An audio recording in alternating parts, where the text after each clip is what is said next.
Hey, what's up, everybody, and welcome to Ark Survival episode number 2. And this is all about the base. As I mentioned in the previous episode, you shouldn't make a big base until you get to a point where you can make metal tools. Once you can make metal tools, you'll start making metal foundations and metal walls and all that sort of stuff. Then is the time for you to start thinking about moving into a home.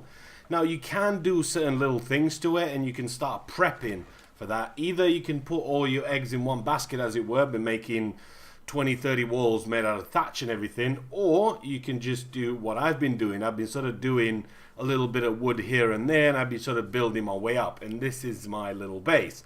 Now, this is on a PvP server, so this obviously can be raided, but how would you try not to get raided?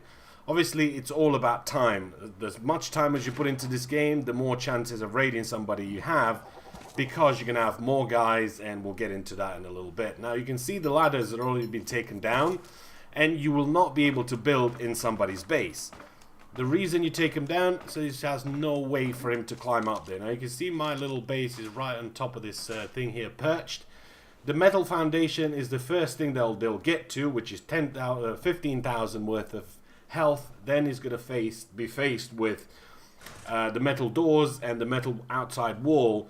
So what I'm doing is I'm covering the sort of the right side as you come in for nobody to be able to get in. Inside, pin coded for your most important stuff that you keep them in here. Now, obviously, I'm playing this on my own. I don't have the benefit of having friends and playing them with you, because I just wanted to do it on my own, just in case there's a few guys out there that want to play on your own.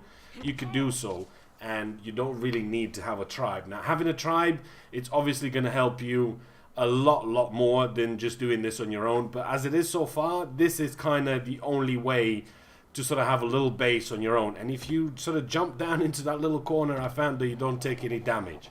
So yeah, there's something that you learn every day. At the bottom, I don't really have much. There's nothing for you to steal. Yes, you can break through my door. You can take a little bit of wood and some flint and some hide and stuff like that, but there's nothing really important down here, and there's nothing really that you're going to sort of rob me. My most important things are going to be held up top, and that's where the good stuff is. This is just a furnace where you can craft stuff, and you can repair your metal tools, so you don't have to go all the way up there every single time. So you really have nothing to fear for this little bit of the base being broken into. It's going to get broken into. It's just the way it is. It's always going to be somebody that's going to try and break into your base. There's always somebody who's going to be leveled higher than you, and he's going to have metal tools and all that sort of stuff. Now, you can jump up, and once you jump up, you'll be able to remove a couple of ladders, and nobody will be able to jump up there anymore. And not only that, but nobody's allowed to build inside your base, as it were. So there's no way for somebody to get up there. The only way he could get up there is by using a flyer. Now, if he's got some sort of dino that's tamed and he can fly, then obviously he can get to that top, but he's going to be faced with a tough choice of him landing there, because there's literally nowhere to land. He can try and maybe land on top of your base, but once he gets in, he'll have to sort of break his way out, and there's going to be a lot of things that he'll have to sort of waste, and there's nothing there for him to craft anything. So unless he has 3-4 sets of metal tools with him, then it's going to be stuck in there.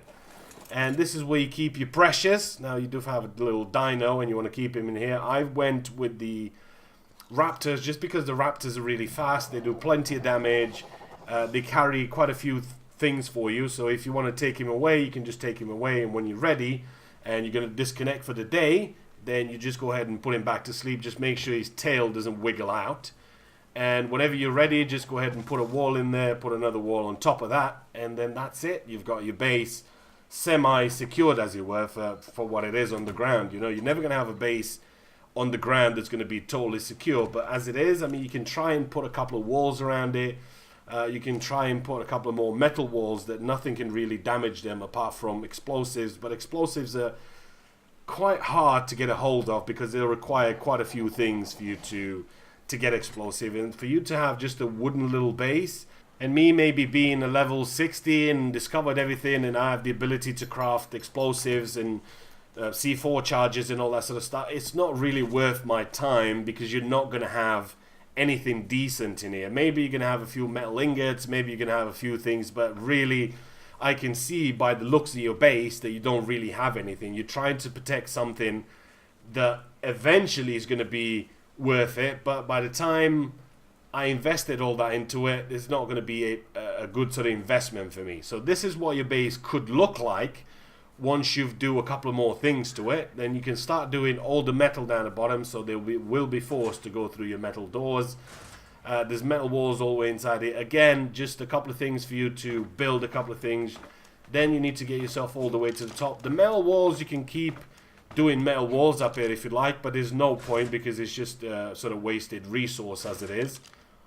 And you don't really need that. But if you do have a lot of friends and a lot of friends do help you out with this, then yes, it's going to be a lot easier for you. Inside, there's going to be plenty of the new and modern appliances, like your fridge is going to be your storage boxes where you keep everything. You can have a bed there where you can spawn in, or you can have another one upstairs, your smithy, everything. You can craft certain things, your ladders, you can climb up another level, you can have water here.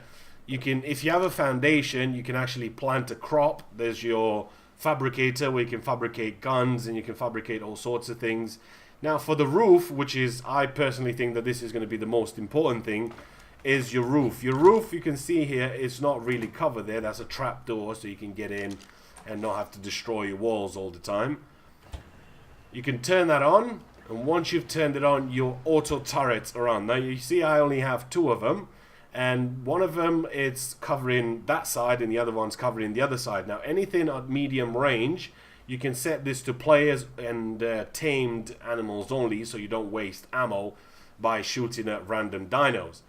Nothing can get near your base. As soon as anybody is close to your base, within 30-40 meters, those things will light him up. Over here, everything has a window that you can cover this 360 degrees.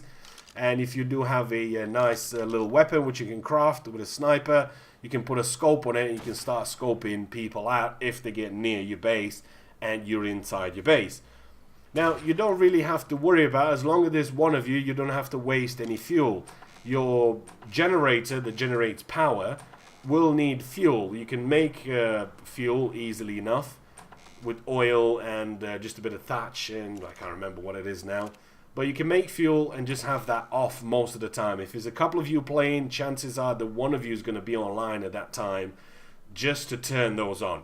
Now, even if you do have flyers at this stage and you try to approach the base with a flyer, as long as I turn on my turrets, you wouldn't be able to get anywhere near it. So, again, it's going to be tricky for some of you that want to play on your own to try and do this. But if you play in a clan, this is something that's easily achievable and easily done just as it is. You don't have to invest a lot of time into making everything out of metal yet. Metal will come further down the line. You'll see most of the base up there is made of wood because I might not have enough resources for me to make everything out of metal. And with the colors, don't get me started on the colors. I'm testing stuff out with the colors just to see who works and what works and whatever.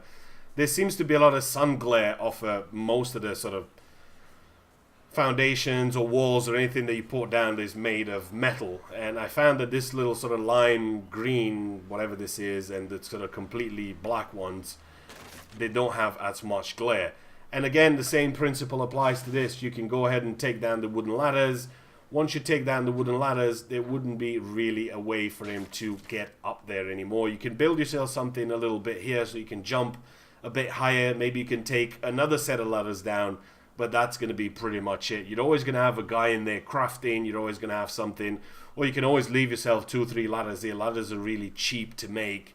It's just a little bit of thatch. By removing 2 or 3 ladders, you can already make 2. If you take 3, you can make 2 back. So that's kind of the way it is. It's like 2 and 1.